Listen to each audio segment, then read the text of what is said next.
ఇప్పుడు మనకు సమయం లేదు కాబట్టి మనము దేవుని యొక్క వర్తమానాన్ని విందాం. 4వ కీర్తన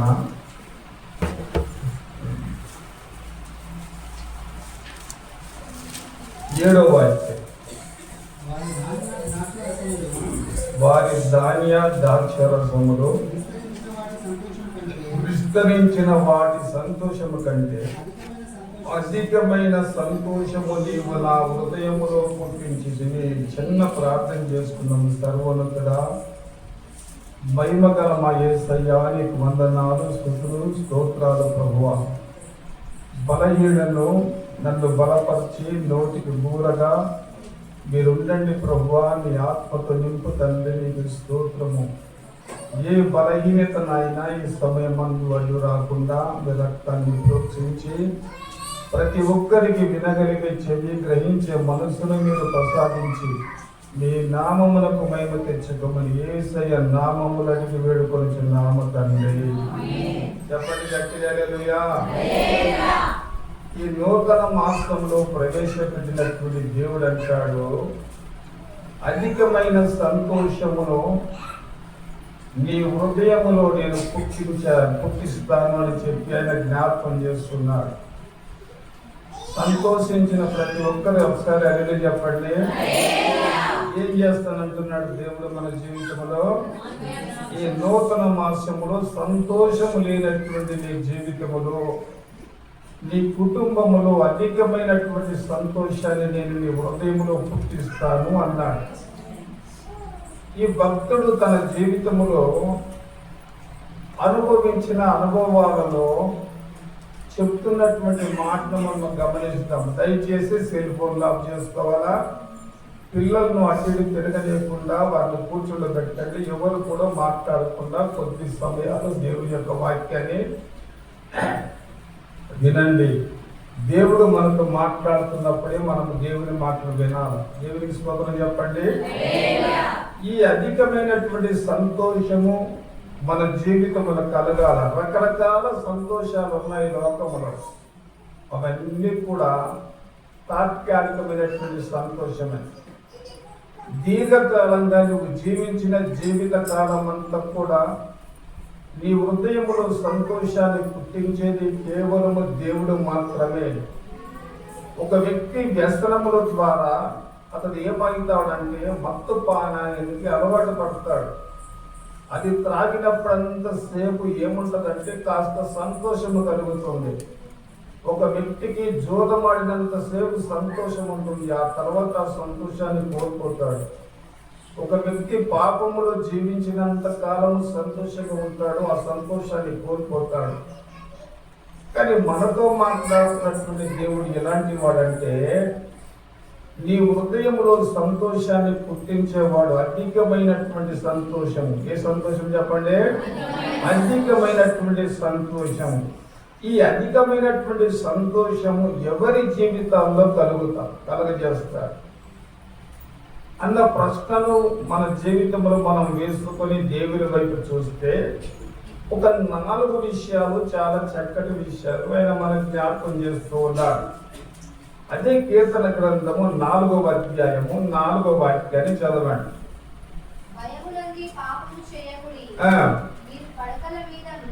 చాలు చాలు, గట్టిగా చెప్పండి. మొట్టమొదటిగా ఆయన అంటాడు, భయము నుండి పాపము చేయకుడి. ఒక మనుషుడు అనుకుంటాడు వ్యభిచారము చేస్తేనే పాపము. వ్యభిచారం నేను చేయలేదు కదా, నేను ఎట్లా పాటినవుతాను? లోకంలో రకరకాల పాపాలు ఉన్నాయి. నువ్వు దేవుని బిడ్డవు గనక అయితే నువ్వు దేవునికి భయపడి మొట్టమొదటి ఏం చేయొద్దు? నువ్వు పాపము చేయొద్దు. ఆ పాపము చేయకుండా ఉంటే ఒకవేళ నువ్వు అనుకోవచ్చు, పాపం అంటే ఏంటి? చాలా మంది అంటారు, నేను ఏ పాపం చేయలేదు. మేము ఏం చేయలేదు? ఏ పాపము మేము చేయలేదు. పుట్టినప్పటి నుండి ఎంతో పవిత్రంగా ఉన్నాము, దేవుని మందిరానికి వస్తున్నాము, దేవుని వాక్యాలు వింటున్నాము, ప్రార్థన చేసుకుంటాము. మేము క్రైస్తవ లోకంలో పుట్టాము, మేమంతా దేవుని బిడ్డలమే. పాపం అంటే ఏమిటో దేవుని యొక్క వాక్యము మనకు స్పష్టంగా తెలియజేస్తుంది. మార్క్స్ వార్త 7వ అధ్యాయము 21 నుండి 23 వచనాలు మనం గట్టిగా చదివితే, ఎవరైనా మైకి పెట్టుకొని గట్టిగా చదవరా? లోపల నుండి అనగా మనుషుల హృదయములో నుండి. ఏవి ఎక్కడి నుండి వస్తున్నాయి అంటే? మనుషుల హృదయములో నుండి దురాలోచన, జారత్వము, దొంగతనము, నరహత్య,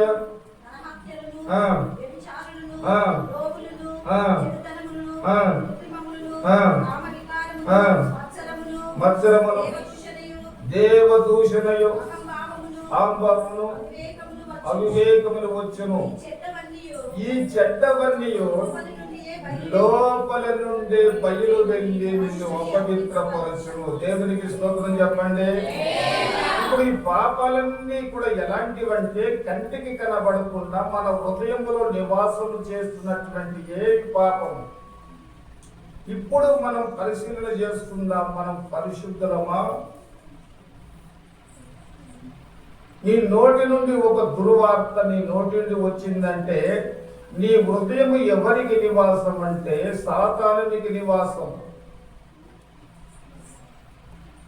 ఏదో నోరు జారి నేను మాట్లాడినంటే నువ్వు ఎవరికి ఇచ్చావు నివాసము? ఎన్నున్నాయో చూడండి. ఇవన్నీ మన హృదయంలో నుండి బయటకు వస్తున్నాయి. అంటే ఇన్ని దాచిపెట్టుకున్నాం మన హృదయంలో. ఇప్పుడు మనం ఏమంటున్నాము? దేవా, మాకు అధికమైనటువంటి సంతోషము కావాలా ప్రభువా, మా కుటుంబంలో నెమ్మది లేదు, సమాధానం లేదు, మాకు సంతోషాన్ని ఇవ్వు, సమాధానపరచు ప్రభువా అంటున్నాము. దేవుడు ఎలా ఇస్తాడు? ఎలా ఇవ్వగలడు? ఒకసారి మీరు ఆలోచన చేయండి. భక్తుడు అంటాడు, అధికమైన సంతోషం ఏం చేశాడంటే తన హృదయంలో పుట్టించాడు. ఇప్పుడు అదే అధికమైనటువంటి సంతోషము నీ హృదయములో దేవుడు పుట్టించాలంటే దేవునికి భయపడి నువ్వేం చేయొద్దు? పాపము చేయొద్దు. మనుషుడు పాపములను పుట్టాడు, పాపములోనే పెరుగుతూ ఉన్నాడు. ఎదుటి వ్యక్తి పాపాలను ఎత్తి చూపించడానికి మనం ఏం చేస్తామంటే అందరిలో ముందుంటాం.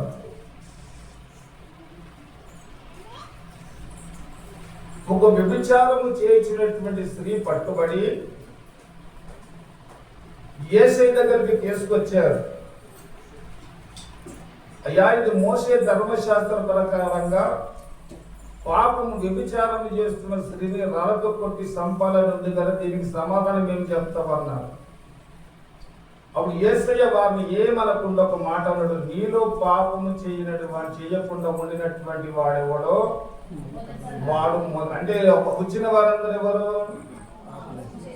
మీరు చాలా తెలివిగా అందరు చెప్పరే, అందరు చెప్పండి.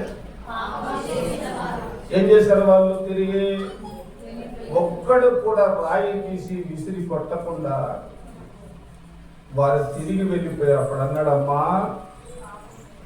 నీ పాపములు క్షమించబడ్డాయి, ఇక మీదట నువ్వు పాపము చేయొద్దు, సమాధానము వెళ్ళమ్మా. నేనేమనను, ఒకవేళ పాపివైనటువంటి నీ జీవితంలో నేను పాపిని అని నీ ఒప్పుకుంటే తప్పనిసరిగా దేవుడు ఏం చేస్తాడంటే నీ హృదయమును అధికమైనటువంటి సంతోషాన్ని కలగజేస్తాడు. దేవునికి స్తోత్రం చెప్పండి గట్టిగా. నా ప్రియమైనటువంటి ప్రియ దేవుని సంగమా, ఈ శ్రేష్టమైన ఈ పునరుద్ధాన దినాన దేవుడు నీతో నాతో మాట్లాడుతున్నటువంటి మాటలను మనం జ్ఞాపకం చేసుకుందాం. దేవుడు ఆదామును పిలిచాడు, ఆదామా నువ్వు ఎక్కడున్నావో? నా ప్రియ కుమారుడా, నా ప్రియ కుమార్తె, నా స్వస్థాలలో నేను చేశాను, నువ్వు ఎక్కడున్నావమ్మా? అన్నప్పుడు ఆదాము ఏమంటున్నాడంటే ఆదికాండము 3వ అధ్యాయము 10వ వచనాన్ని చదువుదాం. అందుకతడు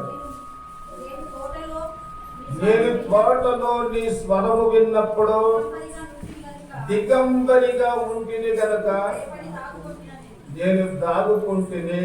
పాపము ఆదాము హృదయంలో ప్రవేశించింది కనుక పరిశుద్ధుడైనటువంటి దేవుని ఎదుటకు వారు రాలేకపోయారు. దేవునికి స్తోత్రం చెప్పండి.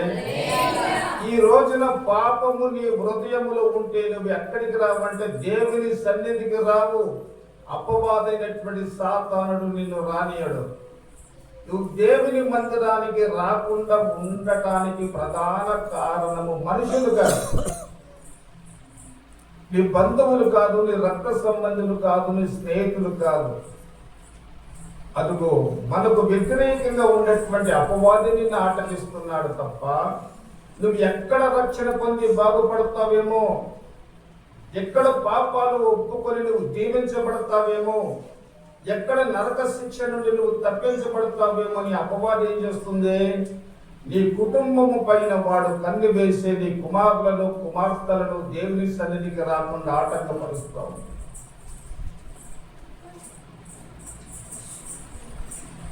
కాబట్టి దేవుని బిడ్డలమైనటువంటి మనం ఎవరికి భయపడాలా? దేవునికి భయపడాలా. దేవునికి స్తోత్రం చెప్పండి. రెండవ విషయంగా మనము గమనిస్తున్నట్లయితే అదే కీర్తనల గ్రంథము 4వ అధ్యాయము 4వ వచనములో రెండవ విషయాన్ని చెప్తున్నాడు. చూద్దాం.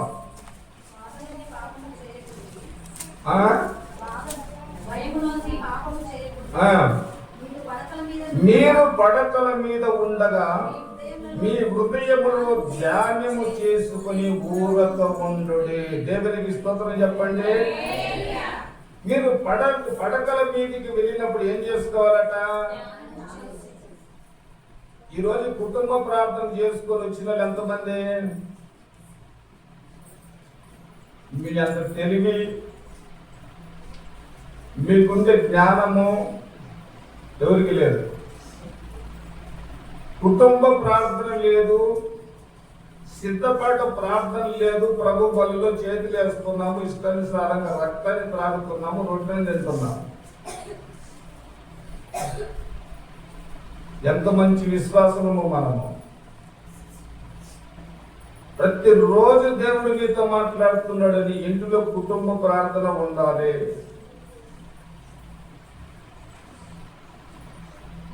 ఎవరో వచ్చి మన ఇంటికి ప్రార్థన పెడితే కాదమ్మా, నీ ఇంట్లో ప్రార్థన చేసి నీ కుటుంబంతో, నీ భర్తతో, నీ పిల్లలతో కలిసి ప్రతిరోజు ప్రార్థన చేసుకొని ఇంటికి కంచె వేసుకో.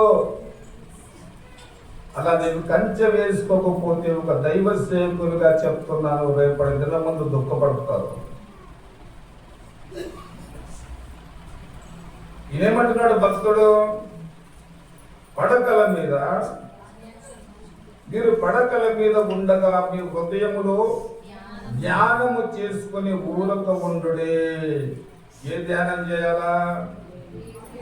వాక్య ధ్యానము చేయాలా. ఆ వాక్య ధ్యానము నీ జీవితంలో నువ్వు చేస్తూ ఉన్నప్పుడు అధికమైనటువంటి సంతోషము నీ హృదయములో దేవుడు పుట్టిస్తాడు. దేవుని స్తోత్రం చెప్పండి గట్టిగా.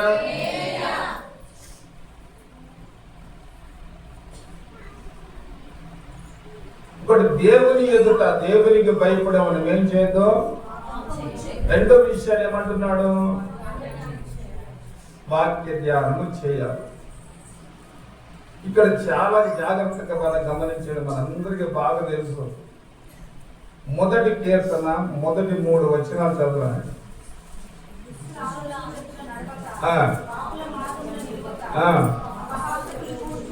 ఆ కింది మాట నోట్ చేసుకోండి అందరూ. యెహోవా ధర్మశాస్త్రమును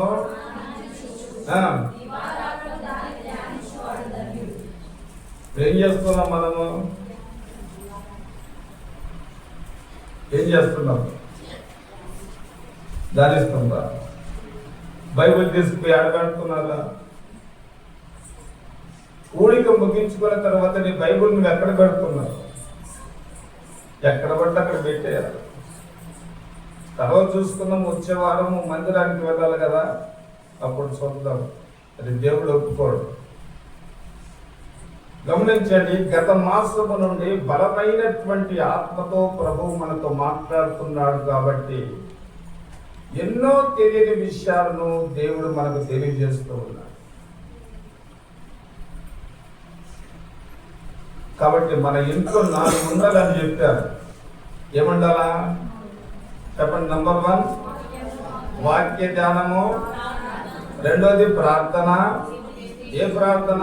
కుటుంబ ప్రార్థన, స్తుతి, ఆరాధన, ఐక్యత. ఈ 4 వస్తువులు నీ ఇంట్లో ఉంటే ఏవు ఇంటికి దేవుడు కంచె వేసినట్లే నీ ఇంటికి కంచె వేస్తాడు.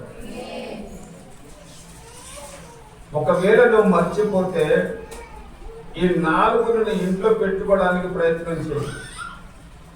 ఇవి లేకపోతే నువ్వు ఎంత జ్ఞానివైనా సరే,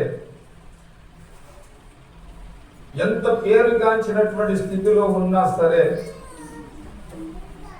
నువ్వు అపవాది ఎదుట ఓడిపోతావు. కాబట్టి 4 వస్తువులు మన ఇంట్లో ఉండాలి. ఉంచుకుందామా? చెప్పండి సార్ గట్టిగా హల్లెలూయా. ఈ వాక్య ధ్యానం అనేటటువంటిది ఎప్పుడు ధ్యానించాలంటే, దివరాత్రము యెహోవా ధర్మశాస్త్రమును ధ్యానించువాడు, ఆ కింద మాటలు, అతడు చేయునదంతయో సఫలమగును. ఈ నూతన సంవత్సరములో ఈ 2వ వారములో దేవుడు నీతో మాట్లాడుతున్నాడు. మొదటి వారాన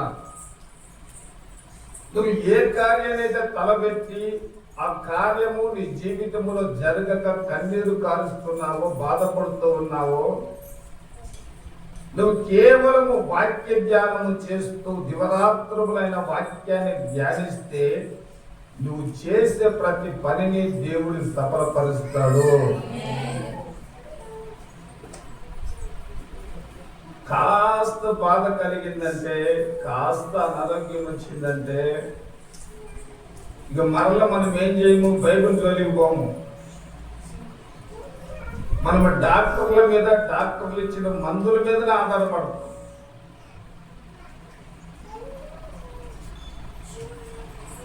మరణములోని నుండి మనల్ని జీవములోనికి దాటించేవారు ఎవరు? అమ్మా, ఎవరమ్మా?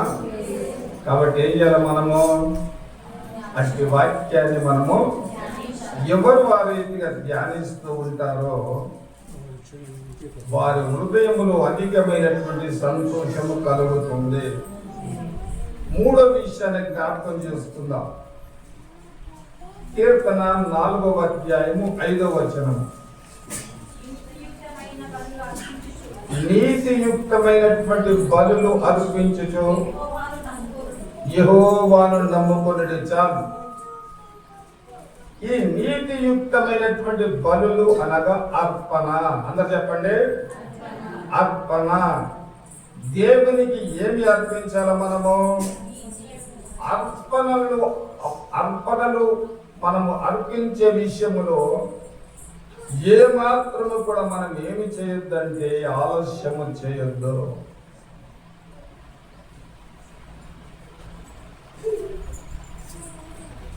ఈ అర్పణలు అనగా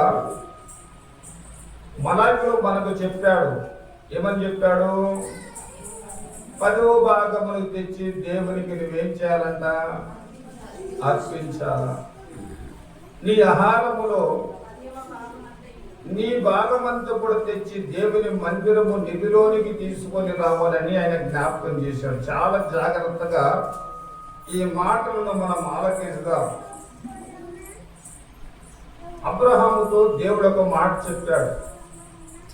ఆదికాండము 22వ అధ్యాయము మొదటి 2 వచనాలు, ఆ తర్వాత 12వ వచనము. గట్టిగా నాన్న. ఆ సంగతులు జరిగిన తర్వాత దేవుడు అబ్రహామును పరిశోధించెను. ఎట్లనగా ఆయన అబ్రహామా అని పిలువగా చిత్తము ప్రభువా అన్నాడు. అప్పుడు ఆయన నీకు ఒక్కడైన నీ కుమారుని నీవు ప్రేమించి ఇస్సాకును తీసుకొని మోరియా దేశములకు వెళ్ళి అక్కడ నేను నీతో చెప్పబో పర్వతం పైకి ఒక దాని మీద దహన బలిగా అర్పించు. దేవునికి స్తోత్రం చెప్పండి. అదే ప్రకారంగా దేవుడు చెప్పిన మాట ప్రకారంగా అబ్రహాము లోబడి తన కుమారుని వెంటబెట్టుకున్నాడు, గాడిదలపై కూర్చోబెట్టుకున్నాడు, కట్టెలను ఏర్పరచుకున్నాడు, బలిపీఠమును కట్టాడు, అర్పించడానికి సిద్ధపడ్డాడు. దేవుడు అడిగినటువంటి అర్పణలు అర్పించడానికి సిద్ధపడ్డప్పుడు ఆకాశము నుండి ఒక స్వరము వినబడతా ఉంది. ఏమిటి ఆ స్వరము? ఇప్పుడు 12వ వచనం చదువు. అప్పుడు ఆయన ఆ చిన్నవాని మీద చేయి వేయొద్దు, అతన్ని ఏమీ చేయవద్దు, నీకు ఒక్కడైన నీ కుమారుని నాకియ్య వెనుకీయలేదు కనుక నీవు దేవునకు భయపడువాడవు. దేవునికి స్తోత్రం చెప్పండి. అబ్రహామునకు దేవుడు సర్టిఫికెట్ ఇచ్చాడు. ఏమిచ్చాడు? అందరు చెప్పండి, ఏమిచ్చారు? ఒక మాట మీరు జ్ఞాపకం చేసుకోండి. దేవుని దశమ భాగము నీ ఇంట్లో ఉన్నంత కాలం, అందరూ బాగా ఆలకించండి. దశమ భాగము దేవునికి ఇచ్చే దశమ భాగము నీ ఇంటిలో ఉన్నంత కాలము నీ హృదయములో నీకు సంతోషము కలగదు. జాగ్రత్త. నువ్వు ఎంతకాలం పెట్టుకున్నావు అంతకాలము నీకు శ్రమ, నీకు కష్టాలు, నీకు బాధలు తప్ప నీ హృదయంలో నీకు సంతోషము కలగదు. అది నీ సొమ్ము కాదు. నీకు ఉద్యోగం ఎవరిచ్చారు? నీకు ఆరోగ్యాన్ని ఎవరిచ్చారు? నిన్ను కాపాడుతున్నది ఎవరు? నీకు ఆహారాన్ని ఇస్తున్నది ఎవరు? నిన్ను నడిపిస్తున్నది ఎవరు?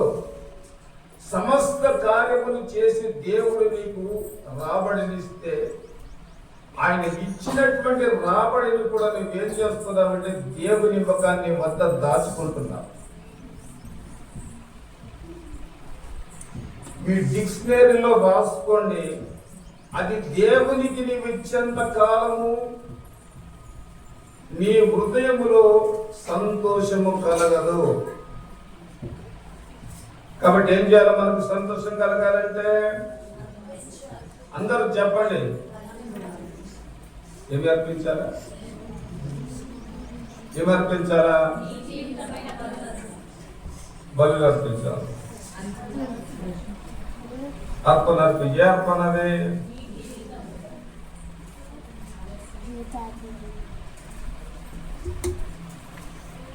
దశమ భాగము అనేది అర్పణ. అందరు చెప్పండి. నేను మిమ్మల్ని ఏమనను. ఎంతమంది అర్పిస్తున్నారు ప్రతి మాసం?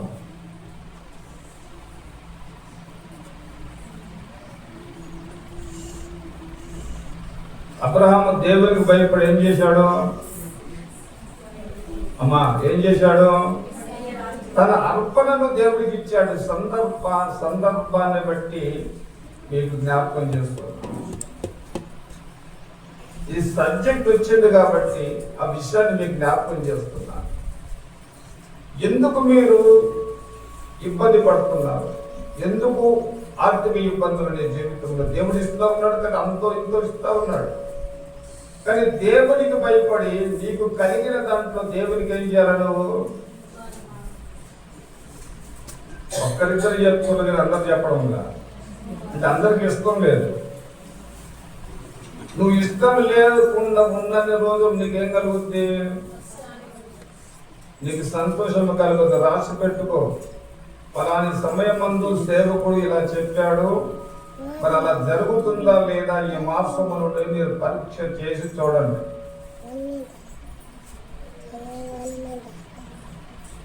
దేవుని సొమ్ము దేవునికే ఇవ్వాలి. అలా ఇచ్చినప్పుడు నువ్వేమవుతాయంటే నీ హృదయంలో అధికమైనటువంటి సంతోషాన్ని దేవుడు నీకు కలగ చేస్తాడు. ఆయన 4వ విషయాన్ని జ్ఞాపకం చేసుకుందాం. 4వ విషయాన్ని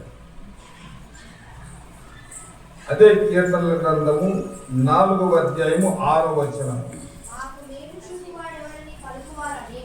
అనేకులు యెహోవా నీ సన్నిధి కాంతిని మా మీద ప్రకాశింపచేయము. దేవునికి స్తోత్రం చెప్పండి.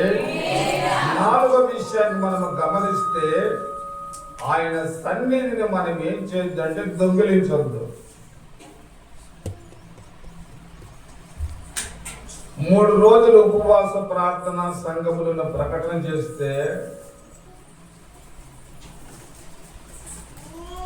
పురుషులు అక్కడ కనబడరు. పురుషులకు ఆశీర్వాదం కాదు. సాయంత్రం కదా ప్రార్థన. చక్కగా పని చేసుకొని సాయంత్రం వచ్చిన తర్వాత 1 గంట 2 గంటలు దేవుని సన్నిధానంలో గడిపితే, దేవుని మాటలు వింటే నీ కుటుంబానికి ఆశీర్వాదం. ఒక విషయాన్ని ఒంటరిగా కూర్చొని ఆలోచన చేయండి. ఈ రోజున మనం సజీవులుగా ఉన్నామంటే దానికి కారణం ఎవరు? దేవుడే. కాబట్టి దేవుని యొక్క సన్నిధిని మనం ఏం చేయొద్దు, విడిచిపెట్టొద్దు. ఆ విధంగా దేవుని యొక్క సన్నిధిని మనము దొంగిలించకుండా ఉంటే, దొంగిలిస్తే ఏమవుతుంది?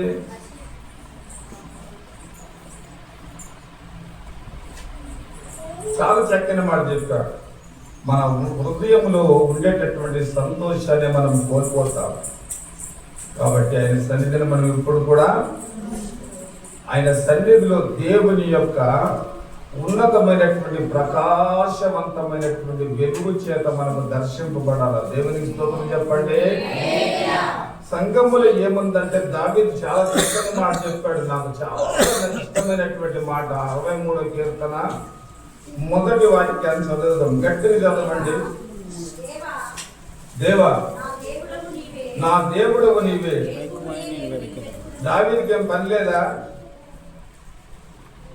ఏమ్మా, దావీదుకి ఏమైనా పనిందా లేదా? నీకు 190 పనులు ఉన్నాయి.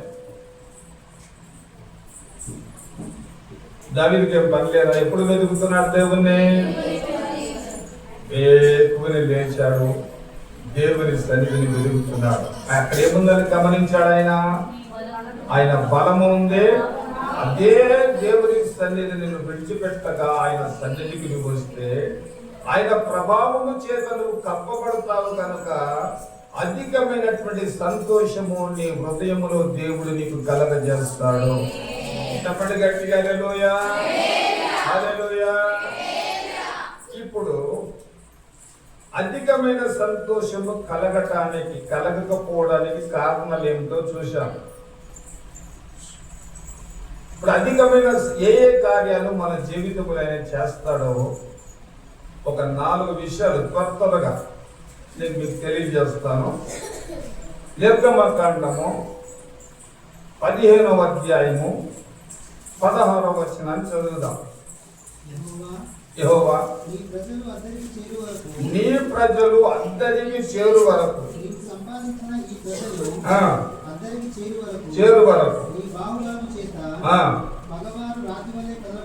నీ పగవారు రాతి వలె నిలవబడుదురు. దేవునికి స్తోత్రం చెప్పండి గట్టిగా. మొట్టమొదటి కార్యము ఏం చేస్తాడంటే, ఇన్ని రోజులు పగవారు నిన్ను తొందర పెట్టారు, పగవారు నిన్ను ఇబ్బంది పెట్టారు, మీ కుటుంబానికి ఎంతో నష్టాన్ని కలగజేశారు పగవారు. దేవుడు సూటిగా ఈ సమయం ముందు మీతో మాట్లాడుతున్నాడు. ఇన్ని దినములు దేవుడు అపవాది ఏం చేయలేదు,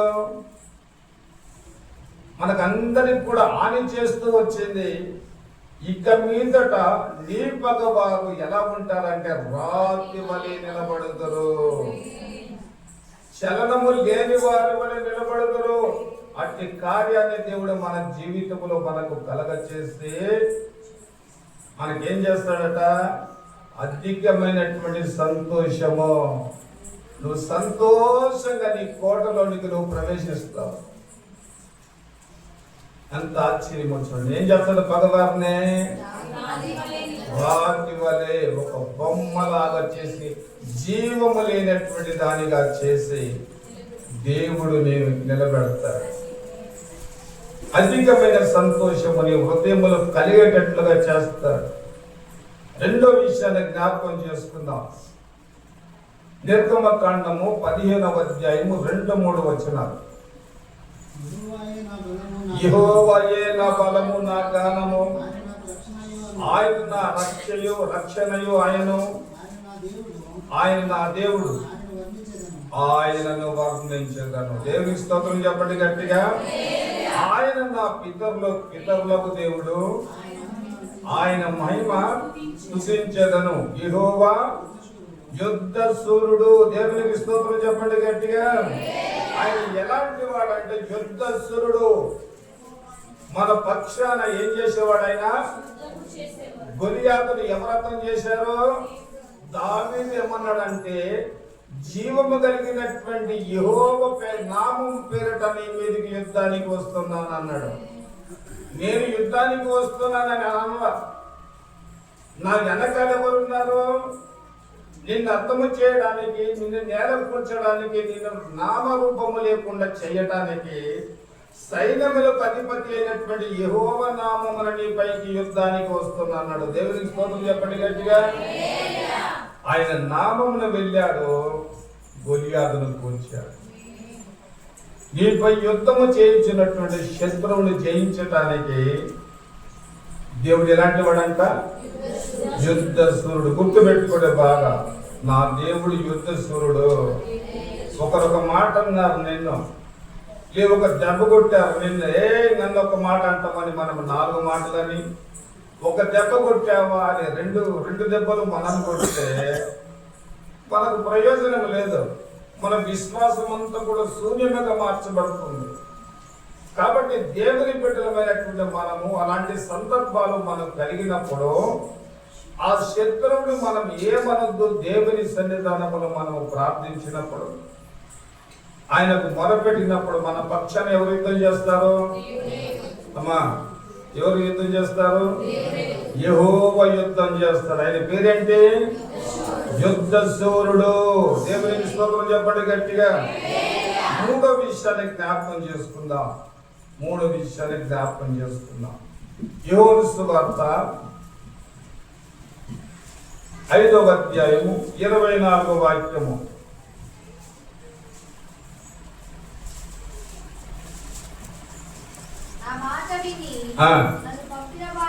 నన్ను పంపిన వాని యందు విశ్వాసముంచువాడు నిత్య జీవము గలవాడు,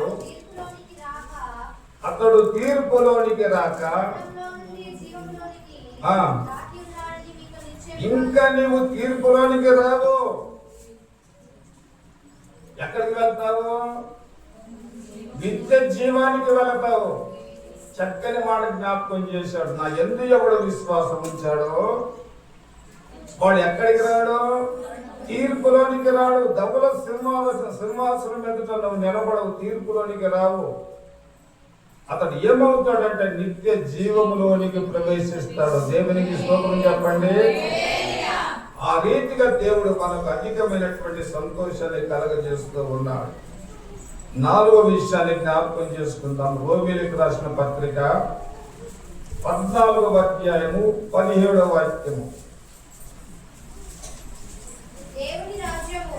దేవుని రాజ్యము భోజనము పానమును కాదు గాని నీతియు సమాధానమును పరిశుద్ధాత్మ యందలి ఆనందము. అందరు చెప్పండి అన్నమాట.